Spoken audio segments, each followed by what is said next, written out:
Good evening. I'll call this meeting of the Cartersville City Council to order. If you'll please stand for our invocation and pledge.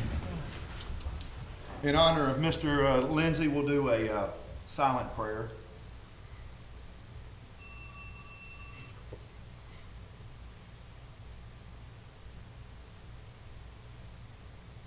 Thank you. Amen.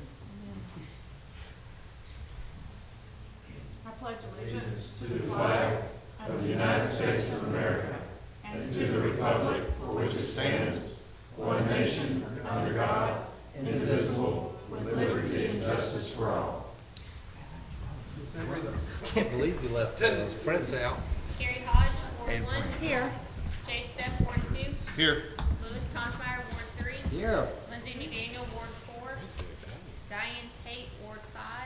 Taff Wren, Ward 6. Taff is here. He'll be joining us momentarily. Ms.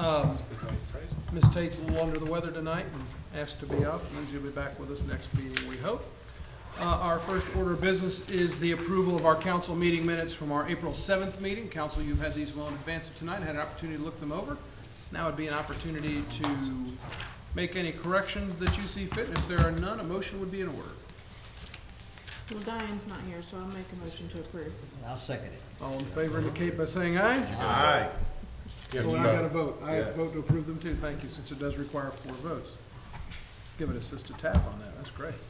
All right, we will start tonight off with a with a proclamation. We've got some friends here from the National Autism Society. Since this is National Autism Month, I want to share this proclamation with you, and then I'll be honored to present it to our special guest tonight.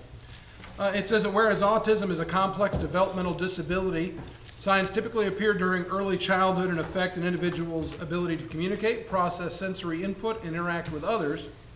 Whereas autism is the 3rd most common developmental disability affecting 3.5 million individuals nationwide. And whereas as more health professionals become proficient in diagnosing autism, more children are being diagnosed on the autism spectrum, resulting in rates as high as 1 in 68 children nationally. And although a cure for autism has not been found, persons with autism can be helped to reach their greatest potential. Accurate and early diagnosis and the resulting appropriate education and intervention are vital to the future growth and development of the individual. And whereas support groups, advocates, self-advocates, and other organizations have dedicated years of service in their ongoing efforts to advocate for the rights, humane treatment, and appropriate education of all persons with autism. And whereas these groups remain committed to awareness and to educating families, professionals, and the general public to better understand this lifelong disability. And whereas the Autism Society of Georgia, an affiliate of the Autism Society, is now celebrating over 50 years of service to the autism community in spearheading an awareness effort to educate parents, professionals, and the general public about creating a better world for autism.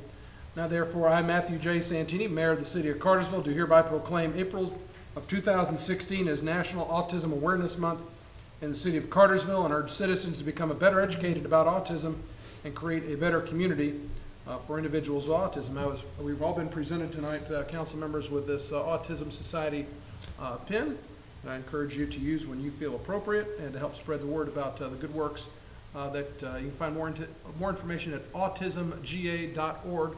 And it is my honor to present this to our special guest this evening. Y'all come forward.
And you are, as I tell everybody, you are more than welcome to stay for the rest of the business tonight, but if not, if you've got somewhere else to be, I told them ahead of time, so I'm just buying time for them to get out the room. So, but thank you very much. Thank you. All right, Mr. Menino, if you'll get us started with AZ 16-02, please. Thank you, Mayor and Council. This particular application has been properly posted, or the property has been properly posted and advertised. Adjacent property owners notified. There appears to be no conflicts of interest. This is a small piece of property, 1.6 acres, located on West Avenue, directly adjacent to Stiles Auto Care Center. This particular request is to add this property to the existing auto center so they can develop it as one unit. The property that is, the subject property is currently in the city's jurisdiction, but the adjacent auto care center is in the county's jurisdiction. With that, and looking at several of the circumstances involved in this, again, as I mentioned in the work session, we don't typically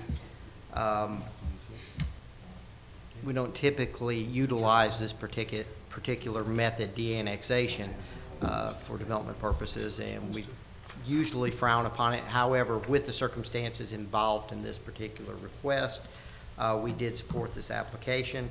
And with that, the Planning Commission did recommend approval of this application. Additionally, the county has already had a resolution on the future acceptance of this property, and they set forth their guidelines and standards that they will follow in zoning the property. Again, with that, Planning Commission does recommend approval of this application. Okay, any questions for Randy at this time? Thank you. And I would like to note that the applicant, Frankie Johnson, did call me earlier in the week. He had something else that came up that he needed to tend to, and said I'd still be willing to make time to be here, and I told him not to be here. So I just want to note the fact that he did reach out in that regard. I'll now open up a public hearing for file AZ 16-02. Anybody wishing to speak for or against may do so at this time. And seeing none, I will close the public hearing for AZ 16-02. And council, if there's any other discussion or questions about this evening? Okay, we'll take it up for final consideration at our first meeting in May, which I believe is May the 5th. Cinco de Mayo. Cinco de Mayo, okay? All right, our next item is Mr. Chief Carter, if you'll step forward and give us the updated version of the statewide mutual aid agreement. Good evening, Mayor and Council. Currently, we have a mutual aid agreement. We're part of a statewide pact across Georgia that we signed in 2012. The overarching part of this agreement is during times of disaster, whatever, this allows us to be able to request assets and resources from GEMA, even to the federal level. It also enables us to go after recovery if the disaster is declared, so this is a pretty important document. That document runs out this year, 2016, so this is an additional 4-year agreement to carry us until 2020. The particular document has 2 key changes to it that I want to make you aware of that we're both supporting. The first one is the fact that now, as a municipality, we can request assistance and aid directly from GEMA without having to go through Bartow EMA.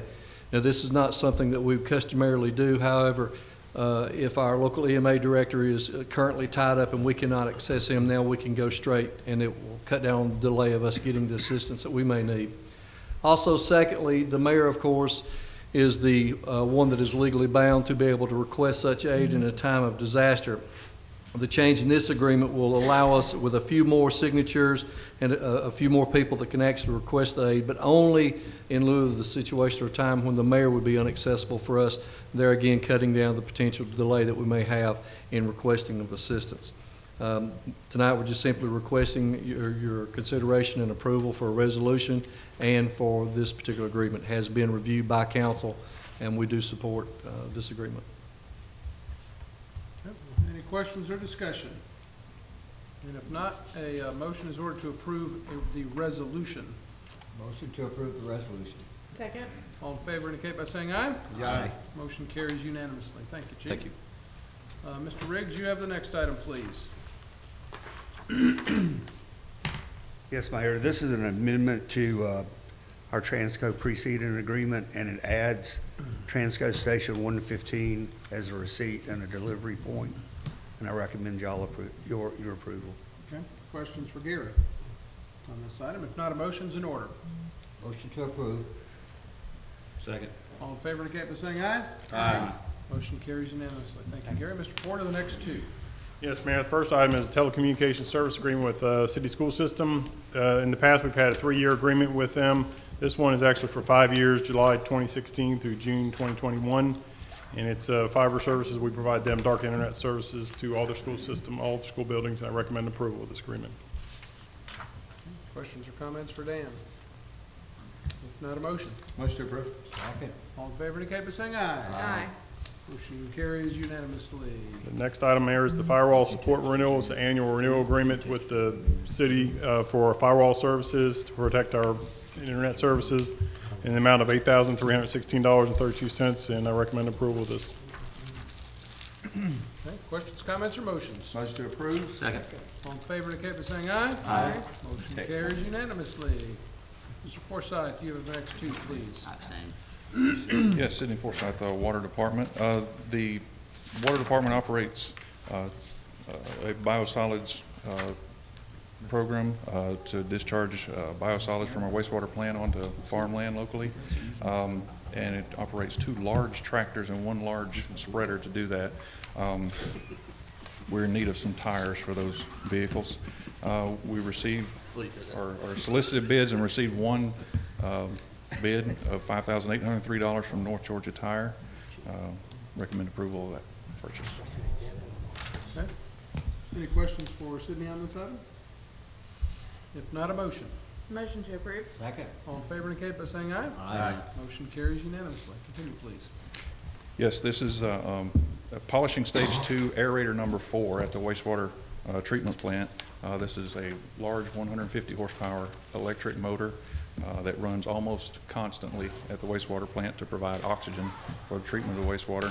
And it burned up last week, and this is a pretty much emergency repair for $5,892.32 with Rome Electric Motor Works. The replacement for this motor would be about $30,000, so this repair would be. Did y'all already repair it? Are we doing this in retro, or are you waiting on us to approve it? It is in the shop currently. Okay. They're working on it. Thank you. All right, if there are no other questions, a motion to approve.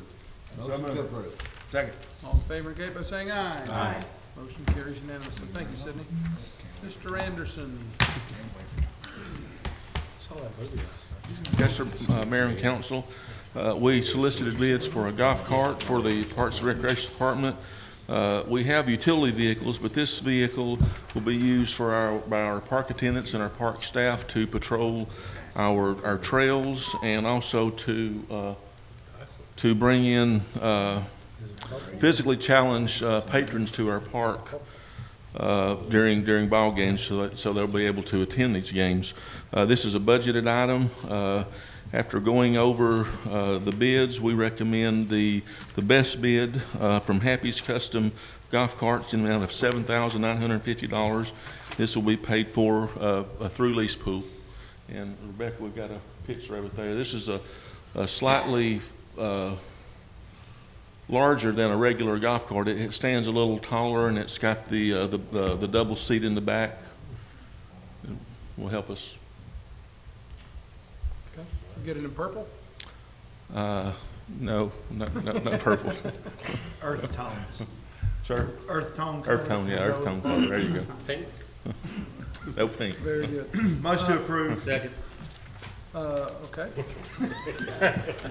All in favor indicate by saying aye. Aye. Thank you. I wanna come out there and drive it. Gotta have a license. Mr. Hasselbrock. Don't lie. For golf carts? You got to. Good afternoon, Mayor and Council.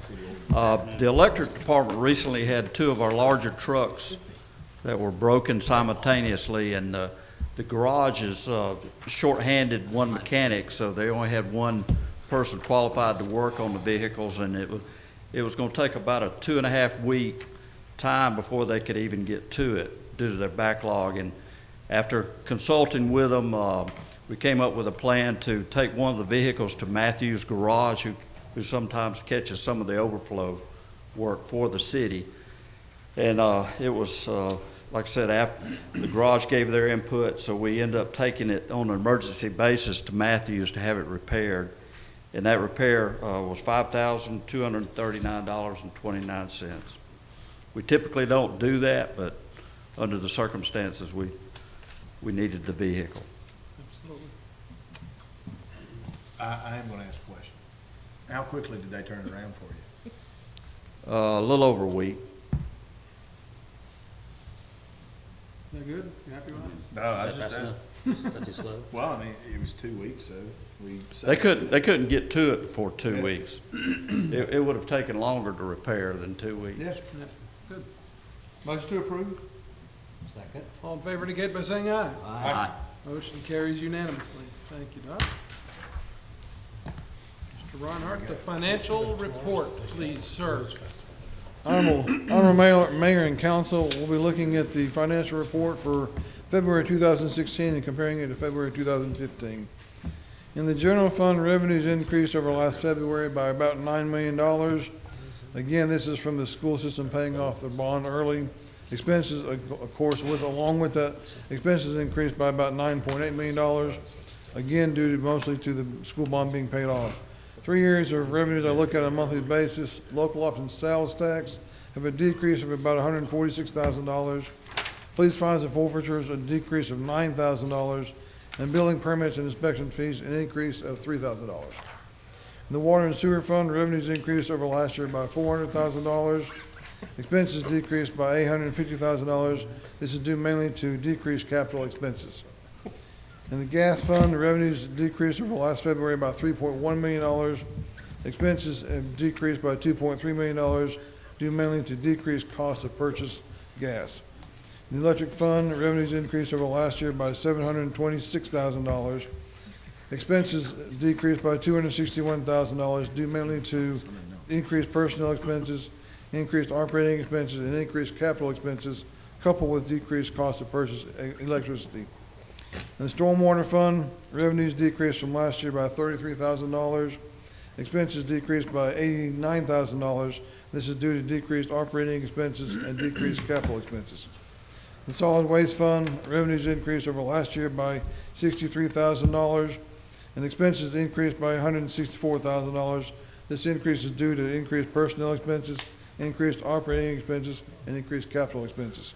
And finally, in the fiber optics fund, revenues increased over last year by $89,000, and expenses have increased by $107,000. This is due to increased personnel expenses, increased operating expenses, and increased capital expenses. Okay. Any questions for Tom on the finance report? Any comments? Gas had a good month, that's good. Good. Finally. Okay. Thank you, sir. Thank you. Is there any other business that needs to come before council tonight? If there's none, Chair will entertain a motion to adjourn. So moved. Wow. Hurt me. Sorry about that. Purple.